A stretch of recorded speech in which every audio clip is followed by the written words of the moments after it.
Hi, this is Darren from EnglishTuition.org. Welcome to another one of my videos.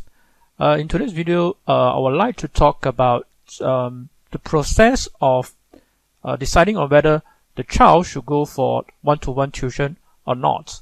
Now, from my own personal experience, usually when parents are looking for one-to-one tuition, they have already tried all kinds of different alternatives. For example, they have tried big group tuition, small group tuition, and they have come to the conclusion that nothing works. And being parents, they probably understand their children quite well, so they would think, I think this child needs a lot more attention, right? He can't sit still, he can't really focus, he's mischievous, he's cheeky, he likes to joke around. So yeah, one-to-one is probably a better solution for him. The problem with this approach is that we think that having more attention will help the child solve whatever problems that he or she is having. And if we are talking about behavioral issues, the child cannot focus, cannot sit still, sometimes that has got very little to do with the amount of supervision that he or she gets. Right? Sometimes the problem itself could be in a completely different area. For example, the child may be, having problems focusing just because of some health issues, right? Or the child likes to joke around too much because he has a total disrespect for authority.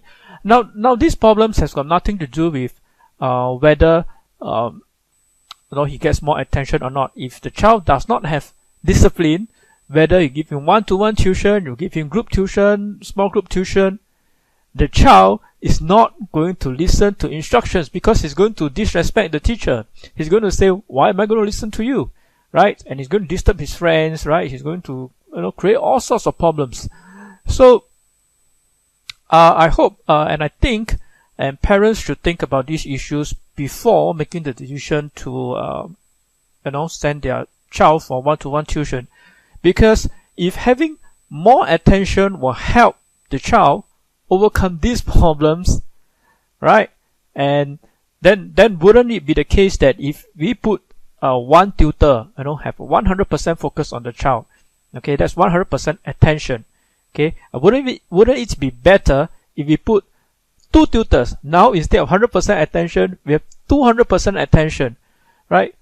But if the child is not going to behave, he's not going to behave, right? He's not going to listen to the tutor number 1. He's not going to listen to tutor number 2 as well.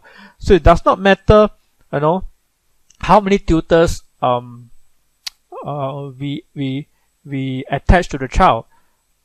So how do we overcome the problem then? Right, so we have to recognize that there's a problem here. Okay, if it's a disciplinary issue, then we have to make it very clear to the child that this is something that we will be looking at, right? And we will be hoping to tackle, okay, with you. Of course, we will give every child, okay, a reasonable amount of time to adjust and to change, okay. But because it's a disciplinary issue, okay, bear in mind that if there's any misbehavior in any parts from the child, there are going to be consequences. Now the child will be like, what consequences? Because in his head, he's trying to decide, whether if it's worth the effort to even make the adjustments. Because, if it's just something that he's already very comfortable with, like, having empty threats, yeah, maybe I'm just going to continue behaving the way that I've always been behaving, right? No point making the changes, right? But if you tell the child, right, if you behave in a certain way, you are rude or disrespectful in any shape or form, this is what you get, right? You will get extra work, you will get to stay back after lessons, okay? You may have to write lines, you may have to write a reflection, stuff like that. And then make sure, here's the important part, right? Make sure that these are not empty threats and they're actually being carried through, because we are working on the disciplinary problems of the child. Now, most of the time, from my own personal experience, kids, when you talk nicely to them, they do listen to you, right? I function on the basis of mutual respect. Okay, so I'm going along the lines of, if I respect you, okay, hopefully I am going to be deserving, right, of some of that respect that I'm going to expect from you. Okay, so I work along those lines.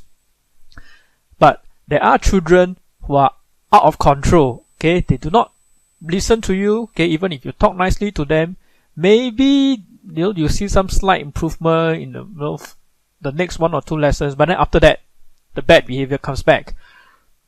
So, in my opinion, this type of behavior will be considered to be more extreme. Okay, because usually most children they will listen to you over time if you talk to them nicely and treat them with respect, right? But for extreme cases, then maybe parents will also have to consider, right? Whether should we take any extreme measures to try and help the child, because as we are talking, right, the child is growing up. Okay, he is developing a mind of his own.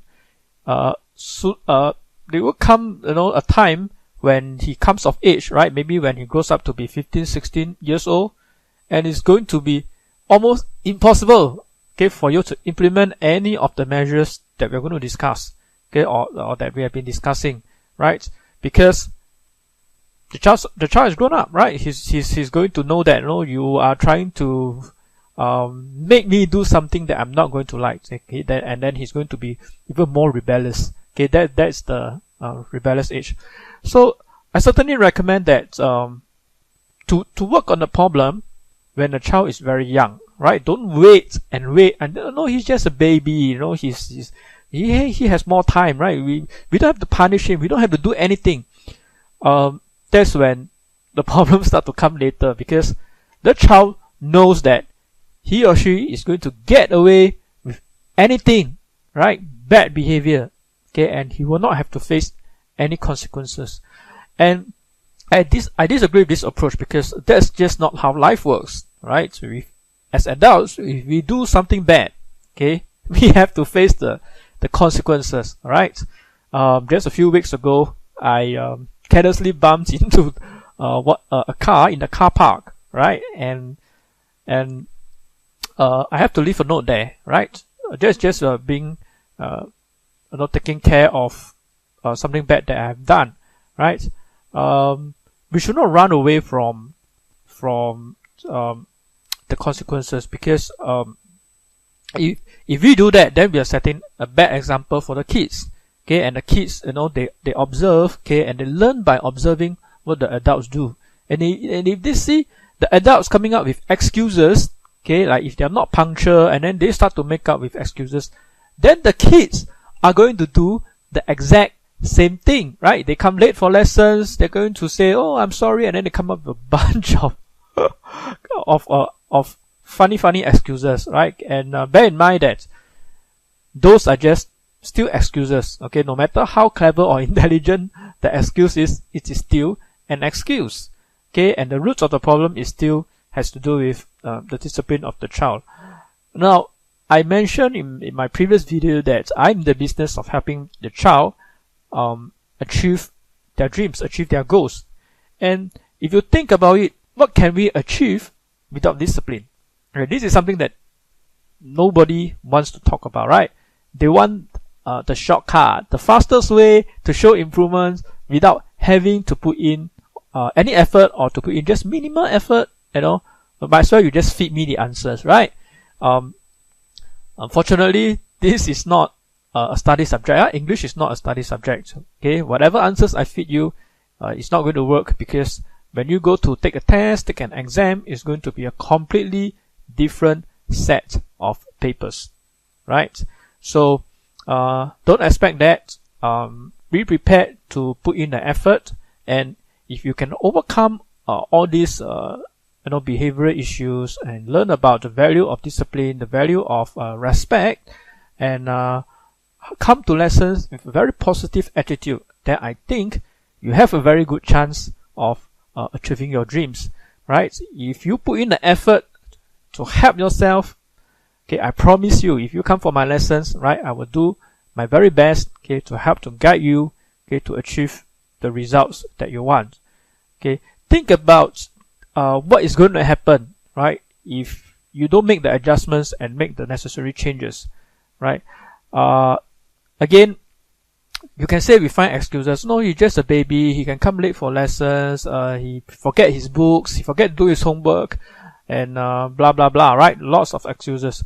But at the end of the day, results do not lie. Right? He will come back with from school with his mid-year exam results or final year exam results. Okay, and then we see in totality the results for the entire year. Okay, so how is that result? Is he just barely scraping by? Or is he, having a confident pass? Is he moving closer to getting a distinction? Or is he failing the subject? Now we have to be honest with ourselves when we look at the results, right? So if we continue to find excuses for the kid, when we see the results, right, then don't expect much improvement for the results. And as a tutor, that as much as I try to help the child, right, there's still a limit to what I can do. So, but I think I'll leave that for another video, right? For now, in this video, I hope you find some of the stuff that I've just talked about make sense, right? Get the child to work on improving themselves, becoming a better student. That's what I always advocate, okay? And the results will just follow. All right. So I think that's all I have to share in this video. If you have any questions, if you disagree with me for any reason, feel free to leave a comment somewhere around this video, and I'll see you in the next one. Bye.